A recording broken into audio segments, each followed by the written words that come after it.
Welcome to the deep dive. We're here to basically cut through the noise on topics you ask about. That's right. And today it's something really practical. Foods and drinks that might be, well, messing with weight loss goals. Yeah, it's a common frustration. You think you're eating okay, but Exactly.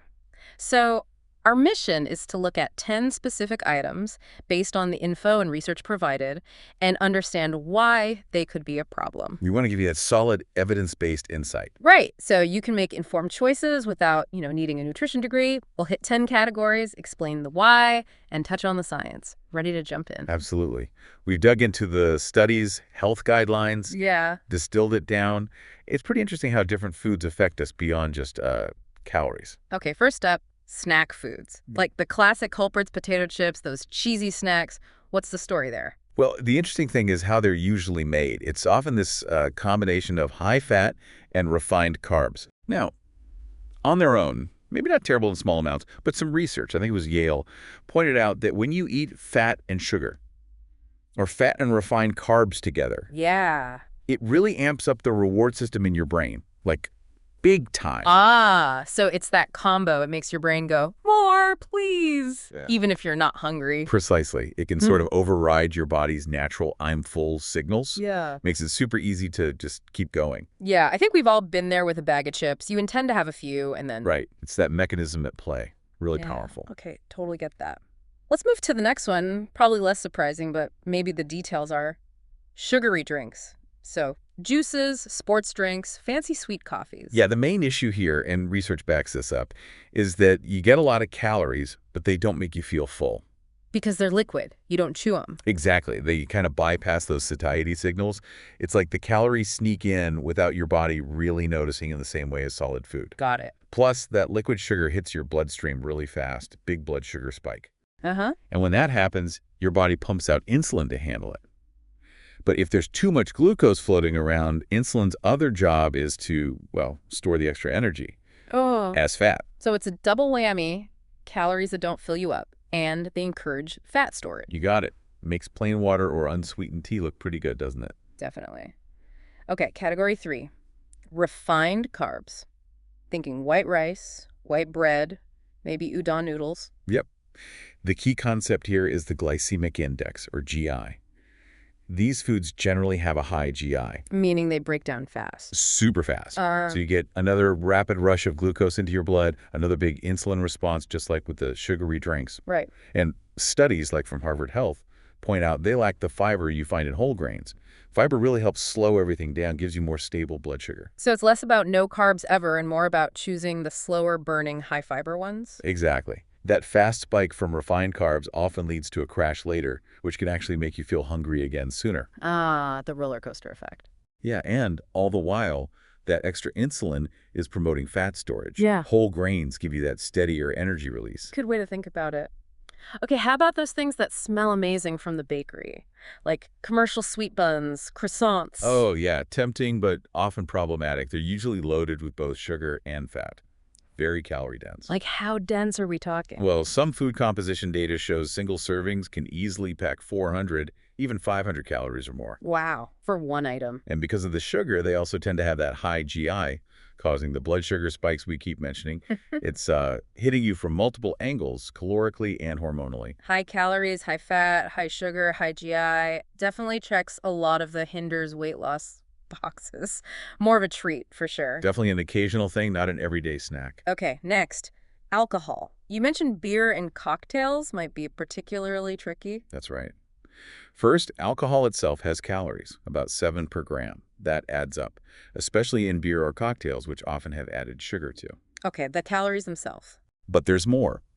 Some NIH research suggests alcohol can lower leptin levels.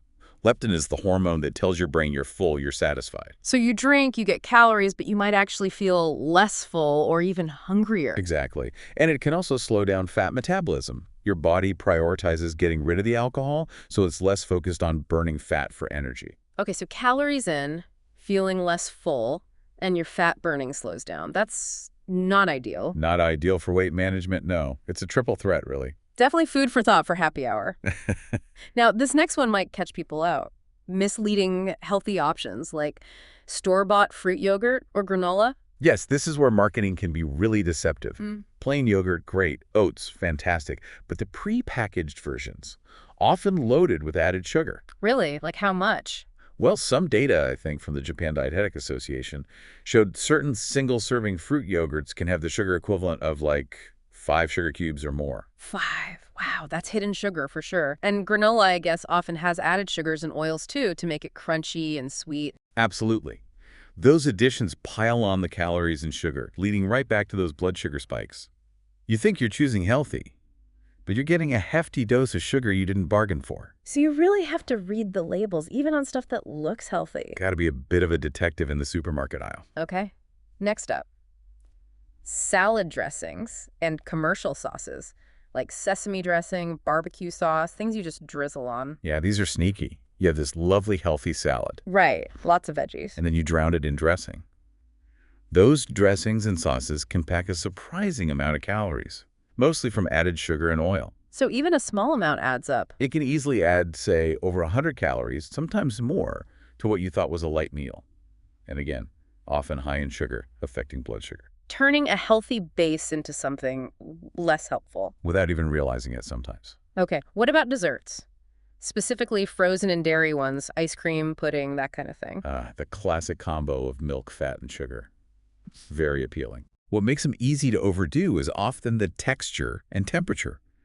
Cold, smooth things don't always trigger fullness signals as strongly. Plus, neuroscience research talks about how these reward foods intensely stimulate pleasure centers in the brain. Makes them highly desirable, hard to stop eating. Exactly. They're designed in a way to be super palatable. And yeah, usually high in fat, medium to high GI from the sugar, high calorie density. Lots of calories in a small portion that doesn't necessarily fill you up. Precisely. All right, moving towards the end here. Instant foods, like instant ramen, instant yakisoba. Quick and easy meals. Quick and easy, yes, but often a triple whammy for weight loss. High calories overall, often high in unhealthy fats from frying the noodles, and notoriously high in sodium or salt. While the salt itself isn't calories, high intake is linked to broader health issues and can cause water retention, which affects the scale. Plus, they usually lack fiber and protein, so they don't keep you full for long. So calorie dense, potentially messing with water balance, and not very satisfying. It's an imbalanced nutritional profile, generally speaking. Okay, last one. And this might be the most surprising for people trying to be healthy. 100% fruit juice and smoothies. Yes, this is a really important one. Whole fruit is great fiber, vitamins, water. But when you juice it, you concentrate the natural sugars, the fructose. And you lose the fiber. Mostly, yes. You lose a lot of that beneficial fiber. So you're getting a big hit of fructose without the fiber to slow down its absorption.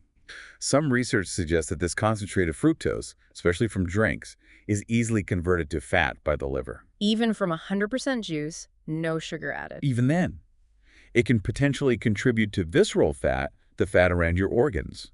Smoothies can be better if they keep the whole fruit fiber, but many commercially prepared ones also have added sugars or juices. Wow, so the processing, even just juicing, changes how your body handles it. That's definitely unexpected for many. It really underscores that point about processed foods in general. That combination of sugar and fat is often engineered to be highly palatable, highly rewarding. Right, makes you want more. And even things marketed as healthy can have hidden drawbacks if they're heavily processed. It pays to look beyond just calories and consider, the GI, the fiber, how satisfying it actually is. So just to wrap up quickly, we covered snack foods, sugary drinks, refined carbs, commercial baked goods, alcohol, those tricky, healthy yogurts and granolas, dressings and sauces, frozen desserts, instant noodles, and even fruit juice and smoothies. Quite a list. Yeah, and the common threads seem to be lots of added sugar, unhealthy fats, low satiety, they don't fill you up, and often that powerful fat and sugar combination. Understanding the why, the science behind it, hopefully makes it easier to navigate those choices. Absolutely, it really empowers you. And it does make you think, if even something like fruit juice needs a second look, what other foods might we think are perfectly fine but could have some hidden, unexpected effects on our goals? That's a great question. Definitely something worth pondering. Perhaps for another deep dive someday.